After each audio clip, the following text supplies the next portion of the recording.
What's up guys? I hope you are doing well. I am Veer, welcome to stellar family. तो कैसे हो दोस्तों? मैं आशा करता हूँ शानदार तरीके से आप लोग अपनी लाइफ को एंजॉय कर रहे हो, अपनी सेहत, फैमिली और पढ़ाई का ध्यान काफी अच्छे से रख रहे हो। तो ये जो वीडियो है ये हर एक एग्जाम के लिए आप लोगों को फायदा पहुंचाने वाली है, चाहे आप लोग इंडिया के अंदर किसी भी एग्जाम की तैयारी क्यों ना कर रहे हो। यहाँ पर यूपीएससी या ईपीएफओ लिखा हुआ है, इसका मतलब ये नहीं कि बस इन्हीं एग्जाम में फायदा पहुंचाएगी।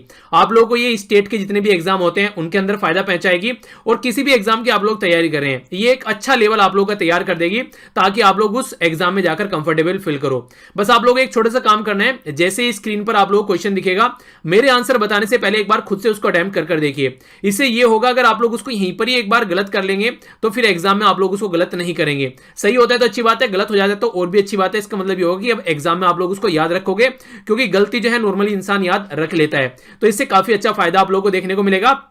और इसी के साथ में वीडियो कंप्लीट होने के बाद में अपना स्कोर जरूर देखा कीजिए कि आप लोगों का स्कोर बढ़ रहा है या घट रहा है। अगर घट रहा है तो थोड़ा सा देखिए कहां पर कमी रह रही है, आप लोगों को उसके ऊपर किस तरीके से काम करना है, और बढ़ रहा है तो फिर अच्छी बात है, और अच्छे से आप लोगों को फोकस देकर आगे बढ़ना है। और वीडियो सुनने के बाद में लगेगा कि पीडीएफ आप लोगों को चाहिए तो टेलीग्राम से जाकर इसको डाउनलोड कर लीजिएगा, लिंक वीडियो के नीचे आप लोगों को इसका डिस्क्रिप्शन बॉक्स में मिल जाएगा। ओके, तो आइए आज का डिस्कशन स्टार्ट करते हैं बिना किसी देरी के। आज का फर्स्ट क्वेश्चन देखते हैं। तो क्वेश्चन है आप लोगों के सामने, यहाँ पर एक आसान सा क्वेश्चन है। बात की जा रही है रिसेंटली अभी कौन सी कंट्री के द्वारा नेशनल स्ट्रेटजी फॉर वेलबींग 2031 यहाँ पर ये लॉन्च की गई है। तो आप लोगों को इस कंट्री का नाम बताना है, जिसमें बोला जा रहा है कि राज्य के एक तरीके से कंट्री के कल्याण के लिए यहाँ पर एक स्ट्रेटजी लॉन्च की गई है। 2031 तक यहाँ पर ये इनको कंप्लीट करना है। तो कौन सा है? चाइना, इंडिया, यूएई या फिर जापान? ए, बी, सी या फिर डी? तो वो कंट्री कौन सी है? आंसर है यहाँ पर सी, यानी कि यूनाइटेड अरब एमिरेट्स, जिसको आप लोग यूएई बोलते हैं। तो यूएई के द्वारा अभी नेशनल वेलबींग ये ऑब्जर्वेटरी यहां पर बनाया गया है। आप लोग एक बार लोकेशन इसकी देख लीजिए कहां पर है, अपनी कंट्री कंपेयर में बीचों बीच हो गया हमारा प्यारा भारत। यहां से अगर आप लोग आएंगे पर्शियन गल्फ की साइड में तो आप लोग यहां पर देखने को मिलेगा यूनाइटेड अरब एमिरेट्स। थोड़ा सा और जूम कर लेते हैं। इसकी जो कैपिटल है वो हो गया अबू धाबी, और दुबई इसी की एक इंपॉर्टेंट सिटी है यूनाइटेड अरब एमिरेट्स के अंदर। तो इसके द्वारा यहां पर अपनी कंट्री के जो लोग हैं उनके लिए वेलबींग की बात की जा रही है। आगे चलते हैं। नेक्स्ट क्वेश्चन आप लोगों के सामने यहां पर बात कर रहे हैं, ये काफी इंपोर्टेंट है, खासकर योग के बारे में। तो ऐसे क्वेश्चन आप लोगों से पूछे जा सकते हैं। जो क्वेश्चन में बोला गया है यहाँ पर अंतरराष्ट्रीय योग दिवस मीडिया सम्मान, ठीक है, तो इसके बारे में बात की जा रही है। इससे रिलेटेड कौन सी स्टेटमेंट करेक्ट है? पहले बोला गया है ministry of information and broadcasting के द्वारा इंस्टीट्यूट किया गया एक नया अवार्ड, जिसको यहाँ पर अंतरराष्ट्रीय योग दिवस मीडिया सम्मान के नाम से पुकारा गया है 2019 से, ठीक है। Next, international yoga day celebrate किया जा रहा है एनुअली 21 जून को। ये 2014 से हम लोगों ने ये सेलिब्रेट करना स्टार्ट किया। तो सही स्टेटमेंट यहां पर क्या है? ए में बोला गया वन ओनली, बी में बोला गया टू ओनली, सी में बोला गया वन एंड टू, डी में बोला गया नन ऑफ द अबव। तो ए, बी, सी या फिर डी? सही आंसर यहां पर क्या है? सही आंसर है इसका ए, यानी कि फर्स्ट स्टेटमेंट यहां पर करेक्ट है, क्योंकि यहां पर जो स्टार्ट किया गया है ये मिनिस्ट्री ऑफ इंफॉर्मेशन ब्रॉडकास्टिंग के द्वारा हमारी कंट्री के द्वारा स्टार्ट किया गया है 2019 से। पर लेकिन इंटरनेशनल योगा डे जो सेलिब्रेट करना स्टार्ट किया हम लोगों ने 2015 से सेलिब्रेट करना स्टार्ट किया है, ना कि 2014 से, ठीक है। तो ये याद रखेगा। स्वच्छ भारत मिशन हमारी कंट्री में स्टार्ट किया गया था 2014 से, 2 अक्टूबर 2014 से ये स्टार्ट किया गया था। पर लेकिन जब बात करते हैं हम इंटरनेशनल डे की, तो 21 जून 2015 से हम लोगों ने स्टार्ट किया था इसको, ठीक है। तो कंफ्यूज नहीं होना है। आगे चलते हैं। इंटरेस्टिंग क्वेश्चन है, सेबी काफी बार न्यूज में रहती है, तो ऐसे क्वेश्चन आप लोगों से पूछे जा सकते हैं। बोला जा रहा है security and exchange board of India के बारे में। सेबी एक स्टैट्यूटरी बॉडी है जिसका प्रोविजन यहां पर security and exchange board of India act 1992 से निकल कर आता है, यानी कि ये एक एग्जीक्यूटिव बॉडी नहीं है, यहां पर हमारी कंट्री में एक स्टैट्यूटरी बॉडी है जो कि लॉ के द्वारा बनाई गई है। दूसरा बोला गया यहां पर अगर कोई सेबी से सेटिस्फाई नहीं है कि हाँ सेबी के द्वारा जो डिसीजन दिया गया वो सही है या फिर गलत है, तो वो इसके लिए इसके खिलाफ अपील कर सकता है सुप्रीम कोर्ट में जाकर, इसके खिलाफ, इसके डिसीजन के खिलाफ। तो सही आंसर यहां पर क्या है? ए में बोला गया वन ओनली, बी में बोला गया टू ओनली, सी में बोला गया both one and two, D में बोला गया नन ऑफ द अबव। सही आंसर क्या है यहां पर? सही आंसर है इसका ए, बी, सी या फिर डी? सही आंसर है इसका ए, यानी कि security and exchange board of India, जिसको आप लोग सेबी बोलते हैं, ये एक रेगुलेटरी है सिक्योरिटी मार्केट का हमारी कंट्री में। स्टैब्लिश किया गया था इसको 1988 में, और इसके बाद में आगे चलकर फिर 1992 में इसको स्टैट्यूटरी स्टेटस दे दिया गया, यानी कि 1988 से लेके 1999 तक ये एग्जीक्यूटिव बॉडी थी। फिर बाद में पार्लियामेंट में लॉ पास किया गया और उसके बाद में स्टैट्यूटरी स्टेटस दे दिया गया। स्टैट्यूटरी स्टेटस का मतलब होता है किसी के लिए लॉ बना देना पार्लियामेंट में पास करके, तो वो एक स्टैट्यूटरी बॉडी बन जाती है। पर लेकिन अगर यहां पर आप लोगों को कोई डिसीजन जाता है सेबी में और आप लोगों से सेटिस्फाई नहीं है, तो सबसे पहले आप लोगों को जाना पड़ेगा सेट में।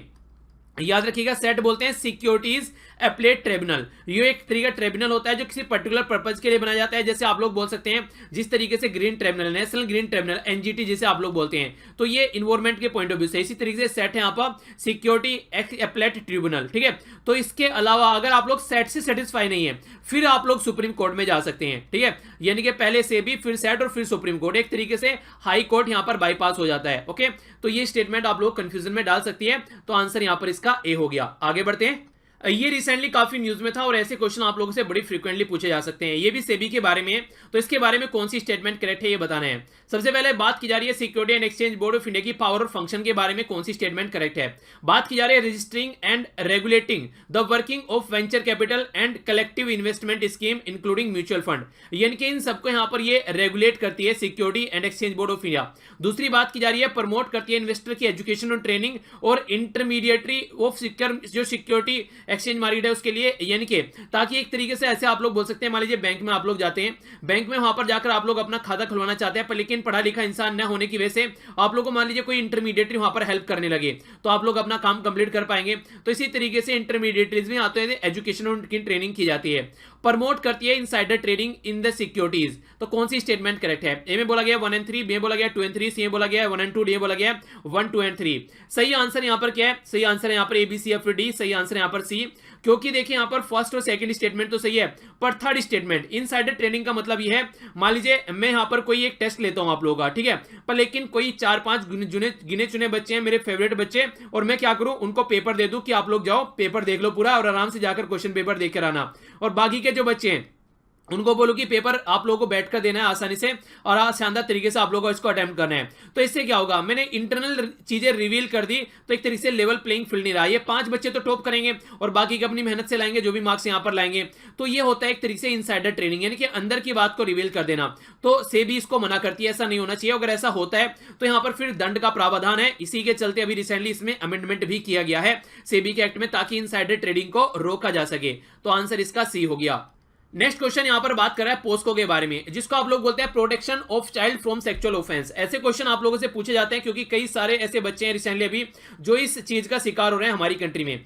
तो इसके बारे में कौन सी स्टेटमेंट करेक्ट है ये बताना है। सबसे पहले बोला गया एक्ट डिफाइन करता है यहां पर any person below 18 year age a child, ठीक है। दूसरा यहां पर बोला गया है यहां पर कि जो legal duty upon the person who have knowledge that a child have been sexually abused report of the offence, ठीक है ना। तो एक तरीके से लीगल ड्यूटी है पर्सन की कि अगर ऐसा कुछ पता चलता है तो यहां पर फिर उसके खिलाफ यहां पर एक तरीके से आप लोग बोले कि उसको रिपोर्ट किया जाए ऑफेंस को। तीसरा बोला जा रहा है जो पोस्को एक्ट है यहां पर ओनली एप्लीकेबल है टू सर्वाइव जो चाइल्ड सर्वाइवर है और इसी के साथ में एडल्ट जो ऑफेंडर है। तो कौन सी स्टेटमेंट यहां पर करेक्ट है, ए बी सी या फिर डी। ए में बोला गया 1 एंड 2, बी में बोला गया 1 एंड 3, सी में बोला गया 2 एंड 3, डी में बोला गया 1, 2 एंड 3। तो सारी स्टेटमेंट यहां पर सही है, यानी कि ये सारी स्टेटमेंट सही है। सबसे पहले जानते हैं पोस्को के बारे में, जिसको बोलते हैं protection of child from sexual offence. Protection यानी कि रक्षा करनी है चाइल्ड यानी कि बच्चे की सेक्सुअल ऑफेंस यानी कि उसके साथ में कोई गलत काम न करे, उससे रक्षा करनी है। ये एक्ट हमारी कंट्री में 2012 में आया था और इस एक्ट के चलते कई बार ये भी बात बोली जाती है कि जो यहां पर बच्चे की बात आती है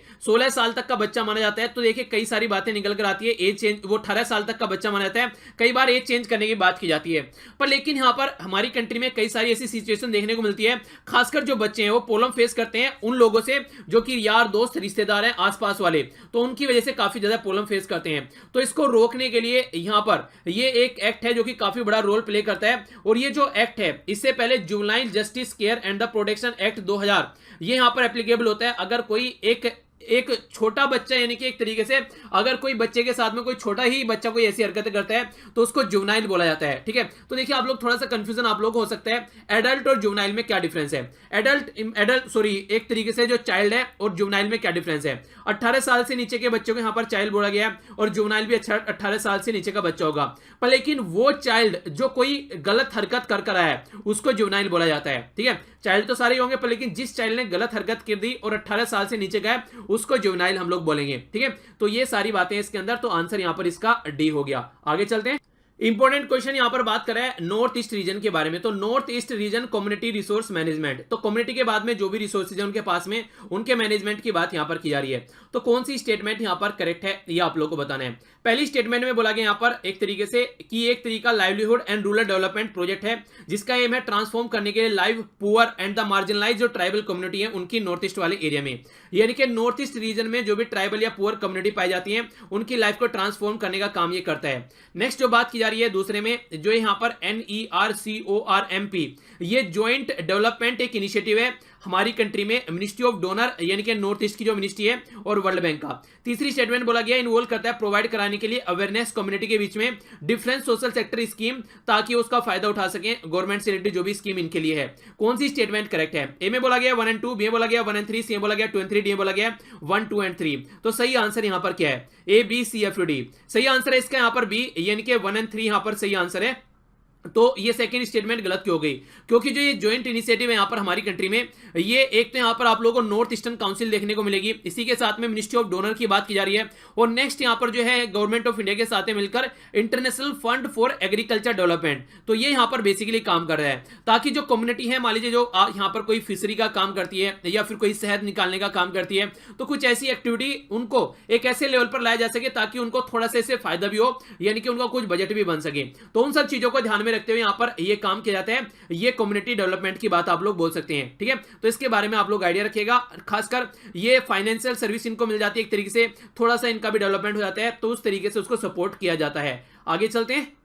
इंपॉर्टेंट क्वेश्चन है यहां पर वुमेन डेवलपमेंट के बारे में बात कर रहे हैं। यूनाइटेड नेशन ये है entity for gender equality and empowerment of the women, तो जिसको यूएन वुमेन के नाम से पुकारा जाता है। इससे रिलेटेड कौन सी स्टेटमेंट करेक्ट है? सबसे पहले बोला गया स्टैब्लिश किया गया था 1990s में यूनाइटेड नेशन जनरल असेंबली के द्वारा एक्सेलरेट करने के लिए जो खासकर प्रोग्रेस होती है वर्ल्ड वाइड में वुमेन से रिलेटेड जो उनकी आवश्यकताएं हैं। दूसरा बोला गया ग्लोबली यहां पर एक तरीका विजन है सस्टेनेबल डेवलपमेंट गोल रियलिटी जो वुमेन है और जो गर्ल्स हैं उनके लिए, ताकि एक तरीके से इक्वल पार्टिसिपेशन उनका देखने को मिले जो all aspects of the life में। तो कौन सी स्टेटमेंट यहां पर करेक्ट है? ए में बोला गया 1 only, बी में बोला गया 2 only, सी में बोला गया बोथ 1 and 2, डी में बोला गया नन ऑफ द अबव। सही आंसर क्या है? A B C F D सही आंसर यहां पर सी, यानी कि दोनों स्टेटमेंट सही है। इसके बारे में जान लेते हैं। United nation for gender equality, gender equality का मतलब क्या है यहां पर? यानी कि चाहे मेल हो चाहे फीमेल हो, उनमें आप लोगों को डिफरेंस नहीं करना है और इंपावरमेंट करना है वुमेन को। आज की डेट में अगर पॉलिटिकल पार्टिसिपेशन की बात करें, हमारी कंट्री में खुद ही देख लीजिए आप लोग कितनी महिलाएं पार्टिसिपेट करी है पॉलिटिक्स में, तो ना के बराबर महिला आप लोग यहां पर देखने को मिलेगी। तो ये कंडीशन है, ऑल ओवर वर्ल्ड में एवरेज होना चाहिए 24% और हमारी कंट्री का लगभग 14% के करीब आप लोगों को देखने को मिलता है, जो कि 33% का रिजर्वेशन 2008 में हमारी कंट्री में लाया गया था वुमेन को यहां पर इंपावर करने के लिए, जो कि पार्टिसिपेशन नहीं देखने को मिलता है। बहुत सारे ऐसे एरिया हैं जहां पर आप लोगों को वुमेन नजर नहीं आएगी। आप लोगों ने अगर इंजीनियरिंग किया तो मैकेनिकल इंजीनियरिंग में आप लोगों को लड़की बहुत कम देखने को मिलेगी। इसी के साथ में बहुत सारे ऐसे एरिया आप लोग देखते हैं, जैसे फोर्सेज की बात कर लीजिए। आज की डेट में हालांकि थोड़ी चीजें बढ़ गई हैं, पर लेकिन ज्यादातर आप लोगों को नहीं देखने को मिलेगी। बिजनेसमैन वुमेन काफी कम आप लोगों को देखने को मिलेगी। तो हर एक लेवल पर यहां पर पार्टिसिपेशन किया जाए ताकि वुमेन का, क्योंकि अगर आप लोग ऑल ओवर वर्ल्ड की बात करें, लगभग अप्रोक्सीमेट 50% जो पॉपुलेशन है वो वुमेन की है, और 50% पॉपुलेशन में से हम लोग 10% 12% उनका पार्टिसिपेशन देखते हैं, जो कि काफी कम पार्टिसिपेशन है। लेबर फोर्स में पार्टिसिपेशन काफी कम है। तो हर एक लेवल पर सस्टेनेबल डेवलपमेंट होना चाहिए ताकि महिलाओं का पार्टिसिपेशन देखने को मिले। मैक्सिमम वो काम उनके लिए उनके द्वारा किए जाते हैं जो कि नॉन पेड जॉब इनको आप लोग बोलते हैं, तो उससे बाहर निकाला जाए। तो इसके लिए आंसर यहां पर सी हो गया। दोनों ही स्टेटमेंट यहां पर करेक्ट है। तो यूएन वुमेन से रिलेटेड आप लोगों से क्वेश्चन पूछे तो आप लोगों को पता होना चाहिए। स्टैब्लिश किया गया था 1990 में। नेक्स्ट क्वेश्चन आप लोगों के सामने यहां पर ये यूपीएससी में पूछा जा चुका है क्वेश्चन, तो इसके बारे में आप लोगों को पता होना चाहिए। मॉन्टेग्यू चांसफोर्ड प्रपोजल के बारे में बात की जा रही है, तो इससे रिलेटेड कौन सी स्टेटमेंट करेक्ट है? पहले बोला गया ये सोशल रिफॉर्म था, दूसरा बोला गया एजुकेशनल रिफॉर्म था, तीसरा बोला गया reform in the police administration, और चौथा बोला गया कॉन्स्टिट्यूशनल रिफॉर्म था। तो सही आंसर यहां पर क्या है? A B C F D सही आंसर है यहां पर इसका डी। ये एक तरीका कॉन्स्टिट्यूशनल रिफॉर्म था जो कि 1919 में हमारी कंट्री में लाया गया। ठीक है, तो इसके बारे में आप लोग याद रखते हैं। और भी कई सारी बातें छोटी छोटी जो आप लोगों को इसके बारे में पता होनी चाहिए। सबसे पहले अगर बात करें यहां पर ये 1919 का जो रिफॉर्म आया, तो दो नाम है यहां पर, एक तो है मॉन्टेग्यू और दूसरा है चांसफोर्ड। तो इनके बारे में पता होना चाहिए। मॉन्टेग्यू जो थे वो थे सेक्रेटरी ऑफ स्टेट, और चांसफोर्ड थे ये वाइसराय ऑफ इंडिया। 1857 की जब क्रांति हमारी कंट्री में हुई तो उससे पहले गवर्नर जनरल के नाम से पुकारा जाता था, पर लेकिन फिर आगे चल के इसको वायसराय के नाम से पुकारना स्टार्ट कर दिया और ये डायरेक्ट ईस्ट इंडिया कंपनी के अंडर से हटकर ये डायरेक्ट यहां पर जो ब्रिटेन की गवर्नमेंट थी उसके अंडर में चला गया। ठीक है, एक रेस्पॉन्सिबल गवर्नमेंट स्टेब्लिश करने की कोशिश की गई। ऑल एडमिनिस्ट्रेटिव जो सब्जेक्ट है वो डिवाइड कर दिए गए दो पार्ट में, एक तो सेंटर का पार्ट हो गया और दूसरा प्रोविंशियल पार्ट। प्रोविंसेस किसको बोलते थे? प्रोविंसेस बोलते थे खासकर राज्य को, यानी कि स्टेट को आप लोग बोल सकते हैं। आज के दिन में भी कनाडा में प्रोविंसेस बोला जाता है राज्य को। तो उस तरीके से यहां पर ट्रांसफर किया गया, सेपरेट कर दिया गया, जिस तरीके से यहां पर इसी के टाइम पर जो सिख क्रिश्चियन और Anglo European union separate representation उनकी देखने को मिली, वो भी इसी टाइम पर आप लोगों को देखने को मिली। First time direct election in the country introduce किए गए, तो ये भी यहां पर इसी टाइम पर आप लोगों को देखने को मिला। इसी के साथ में जो पब्लिक सर्विस कमीशन है वो भी 1926 में इसी के थ्रू यहां पर स्टेब्लिश किया गया। तो ये तमाम मुद्दे हैं जो आप लोग इसके बारे में आइडिया रख सकते हैं। नेक्स्ट इंपॉर्टेंट क्वेश्चन ये भी यूपीएससी में आप लोगों से पूछा जा चुका है, तो इसके ऊपर नजर डालते हैं। यहां पर जो बात की जा रही है अजंता और इसी के साथ में यहां पर बात की जा रही है ये है महाबलीपुरम, तो दोनों में क्या यहां पर कॉमन देखने को मिलता है, ये है क्वेश्चन आप लोगों के सामने। बोला जा रहा है दोनों यहां पर सेम टाइम पीरियड में बनाए गए थे। दूसरा बोला जा रहा है दोनों यहां पर सेम रिलीजियस डिनोमिनेशन को यहां पर एक तरीके से रिप्रेजेंट करते हैं। तीसरा बोला गया both have the rock cut mountains. तो कौन सी स्टेटमेंट करेक्ट है? ए में बोला गया 1 और 2, बी में बोला गया 3, सी में बोला गया 1 और 3, डी में बोला गया नन ऑफ द अबोव। सही आंसर यहां पर क्या है? A B C F D. सही आंसर यहां पर इसका बी, यानी कि थर्ड स्टेटमेंट सही है, बाकी फर्स्ट और सेकंड स्टेटमेंट यहां पर गलत हो गई। पहली तो बात की जा रही है सेम पीरियड में, तो सेम पीरियड नहीं है। अगर यहां पर बात करें पहले वाले के बारे में, यानी कि अजंता के बारे में, तो अजंता का टाइम पीरियड आप लोगों को देखने को मिलेगा 2nd सेंचुरी बीसी से 6th सेंचुरी बीसी तक। जबकि अगर बात करें यहां पर महाबलीपुरम के बारे में, यह आप लोगों को लगभग जो नजर आएगा ये एडी में, यानी कि 600 से लेके यहां पर लगभग आप लोगों को 630 के हेरफेर में नजर आएगा। तो दोनों का टाइम पीरियड बिल्कुल अलग है। सेम डिनोमिनेशन से बोला जा रहा है कि बिलोंग करते हैं, नहीं, यानी कि रिलीजन से। जो यहां पर बात करेंगे अगर अजंता के बारे में, तो अजंता की जो गुफाएं हैं वो बुद्धिस्ट रिलीजियस के डिनोमिनेशन आप लोगों को देखने को मिलेगा, यानी कि बुद्धिज्म से रिलेटेड है। अगर यहां पर बात करें महाबलीपुरम के बारे में, तो ये आप लोगों को देखने को मिलेगा वेस्टर्निज्म से रिलेटेड है, यानी कि विष्णु से रिलेटेड यहां पर ये नजर आती हैं। तो दोनों अलग हो गया। रॉक कट माउंटेन, यानी कि एक पर्वत होता है, पर्वत में से कट कर कर एक टेंपल निकाल लिया जाता है, तो रॉक कट माउंटेन आप लोग यहां पर देखने को मिलेगी, वो दोनों में यूज की गई है। तो ये दोनों के लिए यहां पर कॉमन है। फेमस रॉक कट टेंपल भी आप लोगों को महाबलीपुरम का जो बोला जाता है वो इसी से रिलेटेड है। और अजंता में भी जो चैत्याज और जो विहाराज बनाए जाते थे वो रॉक कट टेंपल से ही बनाए जाते थे। ठीक है, तो ये स्टेटमेंट यहां पर दोनों की कॉमन हो गई, बाकी दोनों स्टेटमेंट यहां पर गलत है। तो आंसर बी हो गया। नेक्स्ट क्वेश्चन आप लोगों के सामने यहां पर ये भी यूपीएससी में पूछा जा चुका है। न्यू डेवलपमेंट बैंक के बारे में बात किया जा रहा है। न्यू डेवलपमेंट बैंक जो है यहां पर ये सेटअप किया गया था एपीईसी के द्वारा। दूसरा बोला जा रहा है यहां पर हेडक्वार्टर जो है न्यू डेवलपमेंट बैंक का वो है संघाई में। तो सही आंसर क्या है? ए में बोला गया 1 ओनली, बी में बोला गया 2 ओनली, सी में बोला गया बोथ 1 और 2, डी में बोला गया नाइदर 1 नो 2। तो सही आंसर बताना है A B C F D. सही आंसर जो है यहां पर बेसिकली इसका ये है बी, यानी कि सेकंड स्टेटमेंट सही है। इसका हेडक्वार्टर कहां पर है? ये संघाई के अंदर, जो कि बीजिंग की कैपिटल, बीजिंग की काफी इंपॉर्टेंट कंट्री है। एपीएफसी को बोलते हैं एशिया पैसिफिक इकोनॉमिक कॉर्पोरेशन। ठीक है, तो ये जो है यहां पर ये अलग फंड है, जो ये बनाया गया था ये ब्रिक के द्वारा बनाया गया था। ठीक है, ब्राजील, रसिया, इंडिया, चाइना, साउथ अफ्रीका, तो ये है यहां पर कंट्री जिनके द्वारा मिलकर यहां पर न्यू डेवलपमेंट बैंक सेटअप किया गया था। तो यहां पर ये एशिया पैसिफिक इकोनॉमिक कॉर्पोरेशन के द्वारा नहीं बनाया गया था, ये इसके द्वारा बनाया गया था। ठीक है, तो ये यहां पर बेसिकली काफी इंपॉर्टेंट बैंक माना जाता है। अगर बात करें एशिया के डेवलपमेंट के लिए भी काफी बड़ा रोल प्ले करता है। और एक तरीके से जो वर्ल्ड बैंक हो गया एक साइड में और आईएमएफ हो गया, कई बार उनका ऑल्टरनेटिव के तरीके से भी इन बैंक्स को देखा जाता है। ठीक है, तो इसका आंसर क्या हो गया? यहां पर इसका आंसर हो गया आप लोगों के सामने बी। ओके, तो ये था टोटल आज का हमारा डिस्कशन। आई होप कि आप लोगों ने एंजॉय किया होगा। अगर कुछ भी आप लोगों को यहां से सीखने को मिला और आप लोगों को लग रहा है कि आप लोगों को फायदा पहुंचा रही है, तो इस लेक्चर की पीडीएफ आप लोग डाउनलोड कर सकते हैं रिवीजन के लिए। नीचे डिस्क्रिप्शन बॉक्स में इसका लिंक मिल जाएगा। बाकी अगर लेक्चर पसंद आया तो लाइक जरूर कीजिएगा, नहीं पसंद आया तो डिसलाइक कीजिएगा। डिसलाइक क्यों कमेंट बॉक्स में बताइएगा। मिलता हूं नेक्स्ट लेक्चर में, जो कि होगा द हिंदू का। तब तक एंजॉय करते रहिए और मॉर्निंग में उठकर अपने दिन को अच्छे से यूटिलाइज कीजिए। तो थैंक्स फॉर लिसनिंग। मिलता हूं नेक्स्ट लेक्चर में। बड़ों को नमस्ते, छोटों को प्यार, छोटी सी लाइफ एंजॉय करा। तब तक के लिए जय हिंद।